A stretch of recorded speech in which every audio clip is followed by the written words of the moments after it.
Hello વિદ્યાર્થી મિત્રો, તો સરસ મજાના આપણે સંતુલનની વાતો કરીએ છીએ. ઓલમોસ્ટ સંતુલનનો એક પોર્શન પૂરો થઈ ગયો. સંતુલનના ચેપ્ટરની અંદર આપણે બે પોર્શન ભણવાના છે, દ્રાવણોમાં સંતુલન અને આયનોમાં સંતુલન. એમાંનું દ્રાવણોમાં સંતુલન છે ને ઓલમોસ્ટ પૂરું થઈ ગયું છે. હવે આપણે જોવાનું છે આયનોમાં સંતુલન. પણ એ પહેલાં દ્રાવણોમાં સંતુલનનું થોડીક વાતો જે બાકી છે એ વાતો કરી અને આયનોમાં સંતુલનની આપણે ઇન્ફોર્મેશન જોઈએ છે. તો પહેલાં છે ને દ્રાવણોમાં સંતુલનમાં જે ટોપિક બાકી છે એનું નામ છે બાષ્પઘનતામાંથી વિયોજન અંશની ગણતરી કરવાની છે. બાષ્પઘનતામાંથી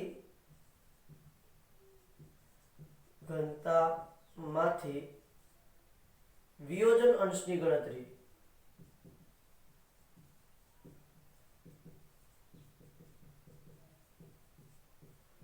બરોબર છે. બાષ્પઘનતામાંથી વિયોજન અંશની ગણતરીની વાતો આપણે સરસ મજાની કરવાની છે. ચાલો, શું વાતો છે એ આપણે જરાક જોઈએ. તો એની માટે બાષ્પઘનતા એટલે શું, વિયોજન એટલે શું, પહેલા તો મારે બાષ્પઘનતાનું સૂત્ર તમને જણાવવું પડશે, કારણ કે આપણે ઓલરેડી જો કે શીખી ગયા છીએ અને વેપર ડેન્સિટી કહેવાય. બરોબર છે. વીડી બાષ્પઘનતા, વેપર ડેન્સિટી, સોરી આપણે 12મા ની અંદર વાત કરવાની છે નહીં, પણ એટલે એ વાતમાં બીજું કંઈ નથી, બસ આ સૂત્ર જ આપણે ખાલી જોવાનું છે. બાષ્પઘનતા જેને વેપર ડેન્સિટી કહેવાય, શું છે આનું સૂત્ર, શું છે, કઈ રીતે વેપર ડેન્સિટી શોધાય? તો કે આણ્વીય દળના છેદમાં 2. આણ્વીય દળ ભાગ્યા 2. આ છે તમારી બાષ્પઘનતા અથવા તો વેપર ડેન્સિટીનું સૂત્ર. એને કહેવાય બાષ્પઘનતા. બોલો, થાય છે વાત ક્લિયર? આ બાષ્પઘનતા શોધવા માટેનું સૂત્ર છે. હવે આપણે શું શોધવું છે ભાઈ? તો કે વિયોજન અંશની ગણતરી કરવી છે. હવે વિયોજન અંશની ગણતરી માટે સમજી લો કે સામાન્ય પ્રક્રિયા છે. સામાન્ય પ્રક્રિયા લઈ લો. N1A gives N2B plus N3C. આવી એક સામાન્ય પ્રક્રિયા મેં લીધી છે અને આ પ્રક્રિયા પછી કેવી છે? પ્રતિવર્તી પ્રક્રિયા છે. ઓલરેડી કેવી છે અહીંયા લખી દઉં છું. સામાન્ય, આખું લખું છું, સામાન્ય પ્રતિવર્તી પ્રક્રિયા. N1A gives N2B plus N3C. આ સામાન્ય પ્રતિવર્તી પ્રક્રિયા લખી છે. હવે જોઈ લો આનો વિયોજન અંશ કઈ રીતે શોધવાનો છે. આની માટેનું સૂત્ર છે N1 upon delta N. આ ખાસ યાદ રાખવાનું છે. N1 upon delta N dt minus d0 upon dt. dt minus d0 upon dt. જો કે આ sorry d0. dt minus d0 upon d0. આ જે સૂત્ર છે આપણે યાદ રાખી લેવાનું છે. વિયોજન અંશ શોધવાની તારવણી પણ છે એની, પણ એની તારવણી આપણે કઈ કામની છે નહીં. જે આલ્ફા શું છે? આલ્ફા બરાબર વિયોજન અંશ. N1 બરાબર શું છે? N1 એટલે તમારા પ્રક્રિયા પર મોલ અંશ છે. આ જોઈ લો તો આખું જોઈએ તો મોલ અંશ છે. એવું લખી દો N1 upon delta N એટલે શું થઈ જશે? મોલ અંશ. આના મોલ અંશ થઈ ગયા, કારણ કે ડેલ્ટા N એટલે શું છે? નિપજોના મોલ માઈનસ પ્રક્રિયા પરના મોલ. બરાબર છે. પછી dt. dt એટલે શું છે? જો dt છે ને એને તમે બીજી રીતે પણ દર્શાવી શકો છો. dt ને બીજી કઈ રીતે દર્શાવી શકો છો સાહેબ તમે? તો કે જે તમારું dt છે એને તમે કેપિટલ D કહી શકો છો અને d0 છે એને સ્મોલ d કહી શકો છો. એટલે આ સૂત્ર છે ને એને આ રીતે પણ લખી શકાય. N1 ના છેદમાં delta N d minus d upon d. આ રીતે પણ તમે લખી શકો. બરાબર છે. તો આ dt બરાબર d એટલે શું છે? તો કે dt બરાબર d એટલે તમારો સિદ્ધાંત અથવા તો સૈદ્ધાંતિક બાષ્પઘનતા. સિદ્ધાંત અથવા તો સૈદ્ધાંતિક અથવા તો સૈદ્ધાંતિક બાષ્પઘનતા છે. એ ટૂંકો લખી એક જ લખું છું. બરાબર, બે ક્યાં માથા કરી. સૈદ્ધાંતિક ગણતરી કરીને જે મેળવી હોય એની વાત કરીએ છીએ. સૈદ્ધાંતિક બાષ્પઘનતા કે જે બાષ્પઘનતા આપણે ગણતરી કરીને મેળવી હોય છે તે. મતલબ કે સમજી લો કે ભાઈ બાષ્પઘનતાનું આ સૂત્ર છે, અહીંયા તમે બાષ્પઘનતા મેળવશો એ સૈદ્ધાંતિક હશે. d0 અથવા તો સ્મોલ d એટલે કેવી છે? પ્રાયોગિક બાષ્પઘનતા. સૈદ્ધાંતિક બાષ્પઘનતા અધરવાઇઝ પ્રાયોગિક બાષ્પઘનતા. એક્ઝામ્પલ જોઈએ, એક્ઝામ્પલ જોઈશું એટલે આપણને ખ્યાલ આવશે. પ્રાયોગિક બાષ્પઘનતા લખ્યું છે ને આપણે અવલોકિત પણ લખી શકીએ. અવલોકિત બાષ્પઘનતા અથવા વાયુમય બાષ્પઘનતા પણ કહી શકાય. વાયુમય બાષ્પઘનતા આ બધા એક જ નામ છે. બરોબર. ચલો હવે હું સરસ મજાનું એક્ઝામ્પલ લઉં છું. ખાસ ધ્યાન આપજો શું કરવાનું છે તે. એક્ઝામ્પલ ની અંદર સરસ મજાની વાત શું કરી છે તો કે ભાઈ તમારું અવિઘટિત N2O4 છે ત્યારે એની બાષ્પઘનતા તમને આપી દીધી છે. અવિઘટિત N2O4 ની બાષ્પઘનતા તમને આપી દીધેલી છે. ઓકે, તો અવિઘટિત N2O4 ની બાષ્પઘનતા કેટલી છે તો કે ભાઈ 46 છે. લખી દઉં છે. એક્ઝામ્પલ લખું છું. અવિઘટિત N2O4 ની બાષ્પઘનતા 46 છે. ઓકે, હવે આનું વિઘટન થાય છે અને વિઘટન થઈ અને શેમાં રૂપાંતર પામે છે? NO2 માં. હવે વિઘટન કરવા માટે આપણે ઉષ્મા આપવી પડે છે. ઉષ્મા આપતા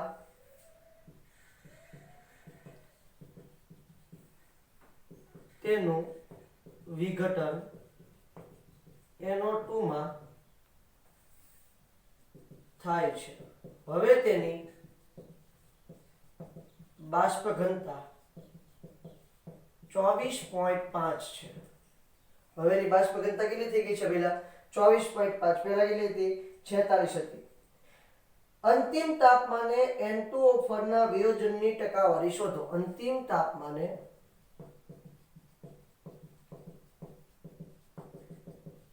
N2O4 ના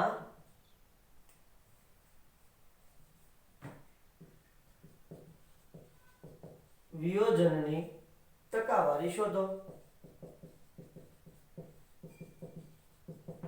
ચલો, અંતિમ તાપમાને તમારે N2O4 ના વિયોજનની ટકાવારી શોધવાની છે. That's all. બીજી કોઈ માથાકૂટ આપણે કરવાની નથી. ચલો, તો અહીંયા થશે શું છે તો કે ભાઈ તમારું પહેલા તો N2O4 છે. આ વિઘટન પામ્યા વગરનો N2O4 છે. બરોબર છે. એનું તમે વિઘટન કરશો, ગરમી આપશો એટલે વિઘટન થશે અને NO2 માં રૂપાંતર થશે. એટલે કેટલા NO2 થશે? 2NO2 બનશે. આ આખી મેટર બની છે. તો શરૂઆતમાં આપણે શરૂઆતનું બાષ્પ દબાણ dt સૈદ્ધાંતિક બાષ્પ દબાણ જે કહીએ તે બરાબર છે અને પછી અવલોકન કેટલાનું કીધું છે? 24.5 નું કીધું છે. એટલે આપણને અહીંયા મળે છે dt બરાબર 46 અને d0 બરાબર કેટલું મળે છે આપણને? 24.5.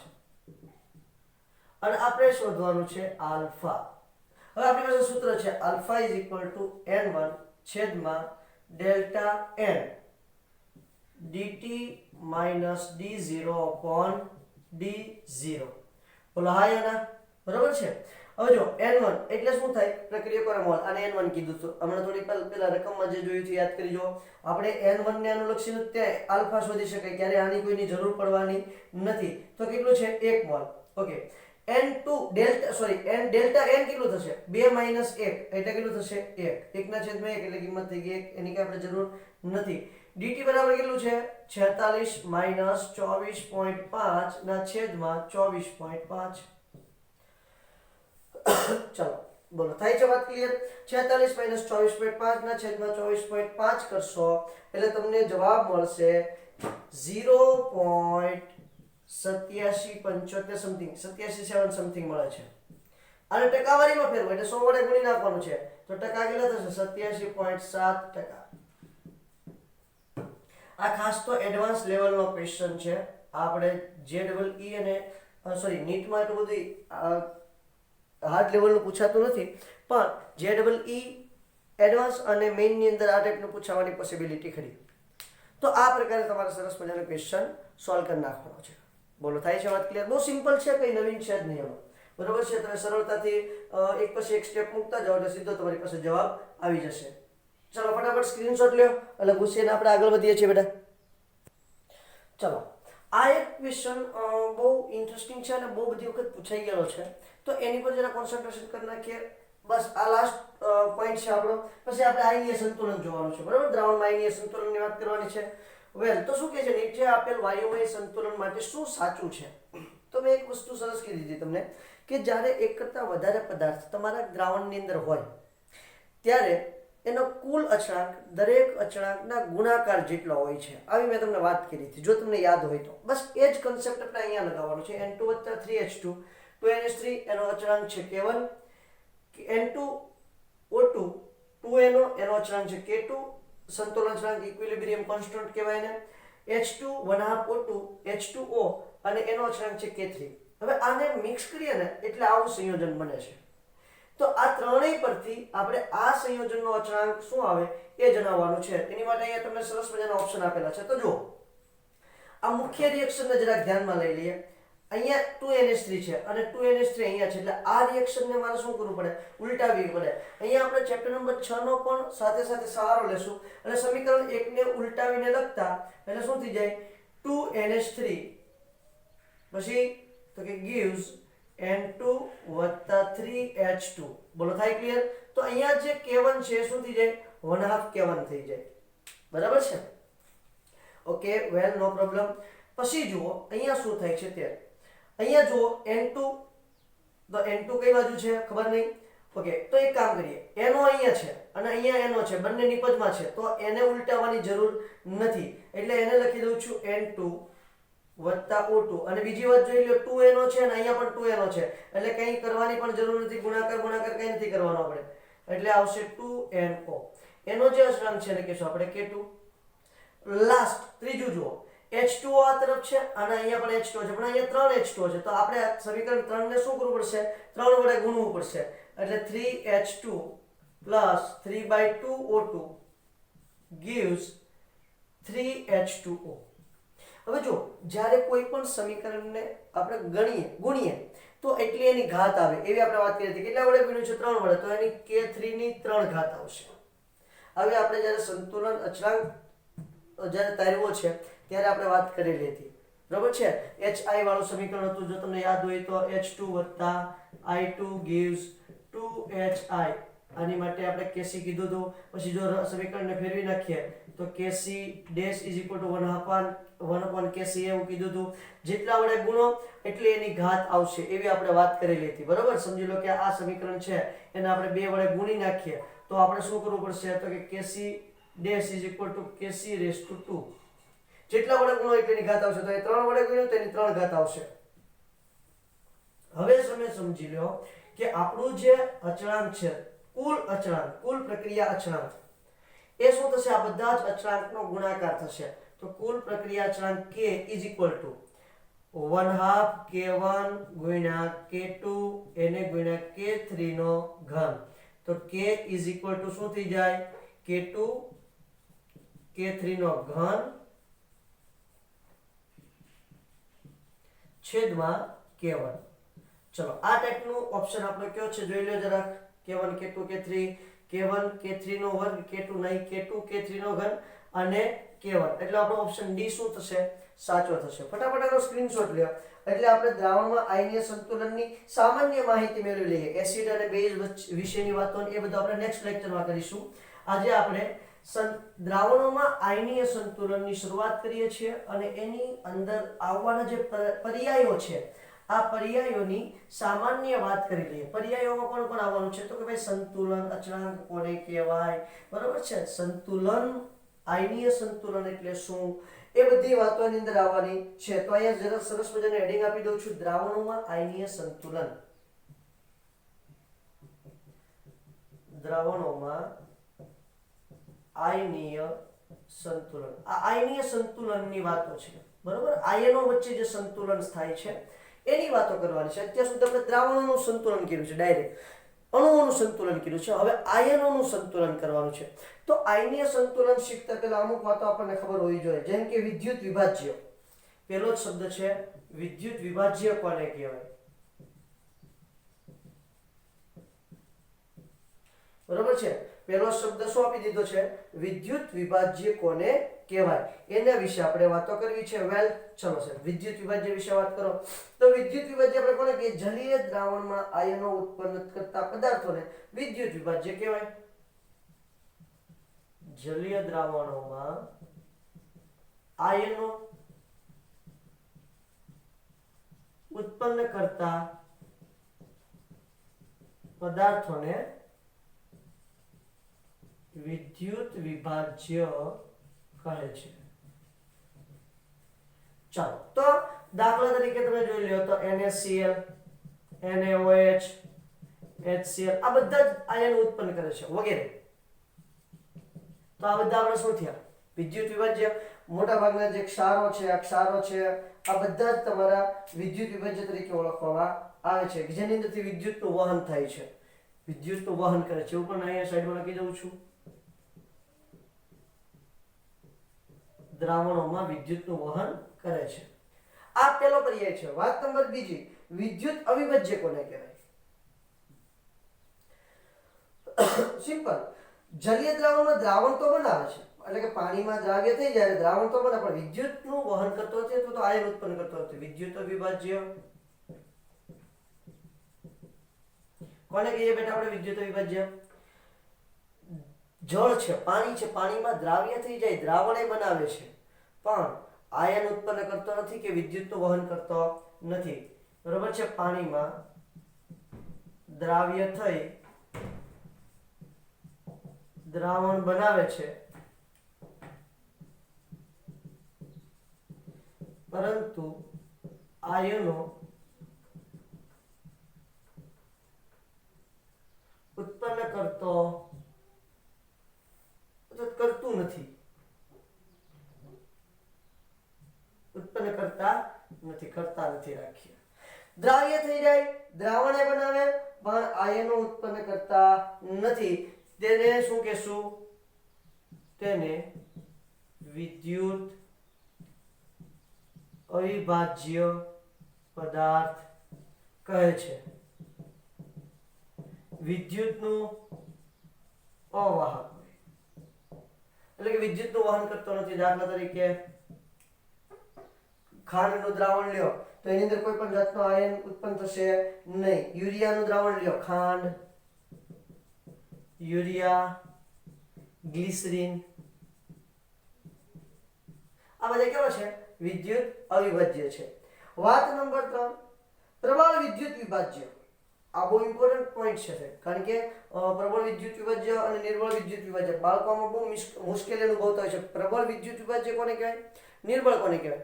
અને એની ક્યાં વાત કરું છું? પ્રબળ અને સાંદ્રમાં મુશ્કેલી અનુભવે છે. પ્રબળ અને સાંદ્રમાં કન્ફ્યુઝ થઈ જતા હોય કે પ્રબળ કોને કહેવાય, સાંદ્ર કોને કહેવાય. સાંદ્ર અલગ છે, પ્રબળ અલગ છે. કોઈ પણ સાંદ્ર હોય એ પ્રબળ અને નિર્બળ હોઈ શકે. મંદ હોય ને, નિર્બળ હોય અને પ્રબળ હોય, બરોબર છે? તો પ્રબળ હોય ને એ સાંદ્ર અને મંદ હોઈ શકે છે. નિર્બળ હોય ને એ પણ સાંદ્ર અને મંદ હોઈ શકે છે. હવે સમજી લો કે તમને હું એવું કહું છું બેટા કે HCl છે, બરોબર છે? એ કેવું કહેવાય છે? HCl જે છે એ પ્રબળ છે. HCl કેવું છે? પ્રબળ છે. તો હવે તમે સીધું HCl લેશો તો પ્રબળ તો છે જ, પણ સાંદ્ર લેશો એને કહેવાય સાંદ્ર. વધારે એની જે મોલારિટી હોય ખૂબ વધારે હોય તો એને કહેશું સાંદ્ર. પણ હવે એની અંદર લોટ્સ ઓફ તમે પાણી નાખી દો એટલે એ શું થઈ જાય? મંદ થઈ જાય. એટલે પ્રબળ છે એ સાંદ્ર અને મંદ હોઈ શકે, નિર્બળ છે એ પણ સાંદ્ર અને મંદ હોઈ શકે. સમજી લો કે એસિટિક એસિડ છે તો એ નિર્બળ છે. કેવું એસિડ છે? નિર્બળ. પણ તમે સીધું એસિટિક એસિડ લ્યો તો એ સાંદ્ર કહેવાય. એ કેવું કહેવાય છે? સાંદ્ર. અને એની અંદર લોટ્સ ઓફ પાણી નાખી દો તો એ કેવું થઈ ગયું? મંદ થઈ ગયું. એટલે પ્રબળ અને નિર્બળ એ સાંદ્ર અને મંદ એમ બંને હોઈ શકે છે, બરોબર? હવે એમાંનું આપણે જોવાનું છે પ્રબળ વિદ્યુત વિભાજ્ય.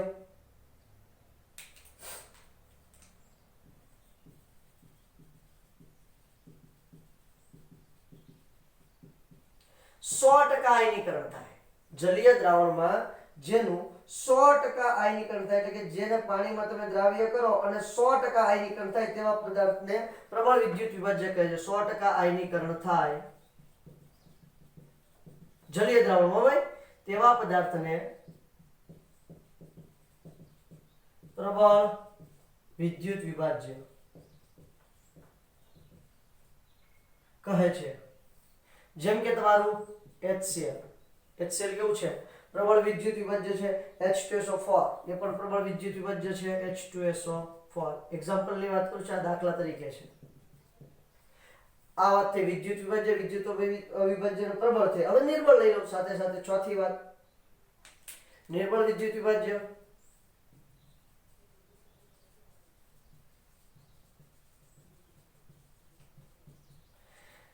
બે થી 3% જ થાય, આયનીકરણ થાય તેવા પદાર્થને નિર્બળ વિદ્યુત વિભાજ્ય કહે છે. માત્ર 2 થી 3% થાય. એક તો એનું બેસ્ટ એક્ઝામ્પલ છે CH3COOH. આપણે ભણવાનું છે, આગળ આવવાનું છે. આ તો જસ્ટ તમને અત્યારે ઇન્ફોર્મેશન આપી દઉં છું. NH4Cl. તો આ બધા જે છે એ તમારે કેવા વિદ્યુત વિભાજ્ય છે? નિર્બળ વિદ્યુત વિભાજ્ય છે. કેવા છે? સોરી, NH4OH લઉં છું, એ તો ક્ષાર થઈ ગયું છે. Cl એટલે એમોનિયમ હાઇડ્રોક્સાઇડ. નિર્બળ વિદ્યુત વિભાજ્યની વાત છે. વાત આવે છે આયનીકરણ. શેની વાત કરી છે? વાત નંબર 5, આયનીકરણ.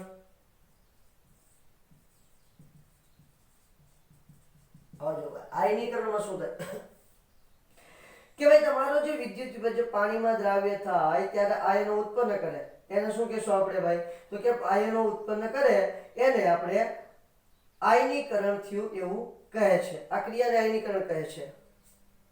જે તમારો પદાર્થ પાણીમાં દ્રાવ્ય થઈ, પદાર્થ પાણીમાં દ્રાવ્ય થઈ આયનો ઉત્પન્ન કરે, પદાર્થ પાણીમાં દ્રાવ્ય થઈ આયનો ઉત્પન્ન કરે તે ક્રિયાને આયનીકરણ કહે છે. હવે સમજી લો કે તમે ભાઈ NaCl નાખ્યું છે પાણીમાં, તો Na પ્લસ Cl માઇનસ આયનો ઉત્પન્ન થયા, તો એને આયનીકરણ થયું કહેવાય. હવે બિન આયનીકરણ કોને કહેવાય એ આપણે જાણીએ છીએ. હવે એની મારે વાત કરવાની જરૂર નથી. આયનિક સંતુલન કોને કહેવાય? નિર્બળ વિદ્યુત વિભાજ્યમાં આયનિક સંતુલન તપાસે. વાત નંબર 6 અહીંયા ઉપર લખી દઉં છું, આપણે પૂછી કાઢું છું. આયોનિક સંતુલન હંમેશા નિર્બળ વિદ્યુત વિભાજ્યમાં જ સ્થપાવવાનું છે. આ ખાસ મગજમાં લખજો છે. જ્યાં તમારે લખીને રાખવું ત્યાં રાખવાનું. પ્રબળમાં ક્યારે આયની સંતુલન ના સ્થપાય, કારણ કે એનું 100% આયનીકરણ થઈ જવાનું છે. એટલે બધું પ્રક્રિયક છે, બધું આયનમાં રૂપાંતર થઈ જવાનું છે.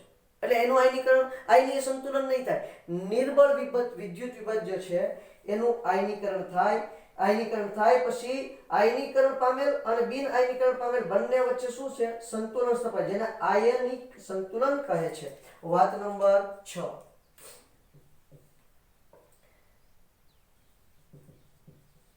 આયનિક સંતુલન.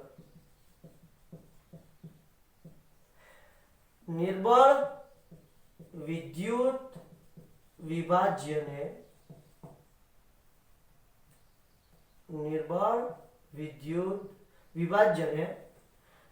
પાણીમાં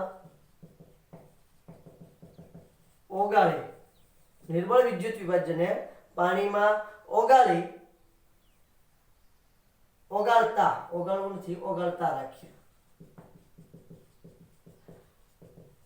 આયનીકરણ થાય છે. તેના આયનો અને બિન આયનીય પદાર્થ વચ્ચે સંતુલન સ્થપાય.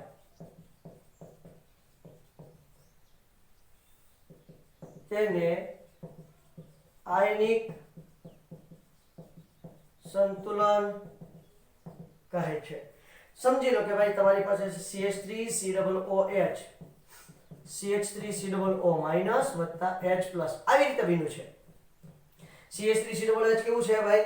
નિર્બળ વિદ્યુત વિભાજ્ય છે. જો તો નિર્બળ વિદ્યુત વિભાજ્ય છે એમાં જ સંતુલન સ્થપાશે, નહીતર સંતુલન H3O પ્લસ રાખો તો H પ્લસ રાખો, કોઈ પ્રશ્ન નથી. તો શું થાય? તો જો હવે બંને વચ્ચે સંતુલન સ્થપાનું છે. આને કહેવાય છે આયનિક સંતુલન. શું કહેવાય?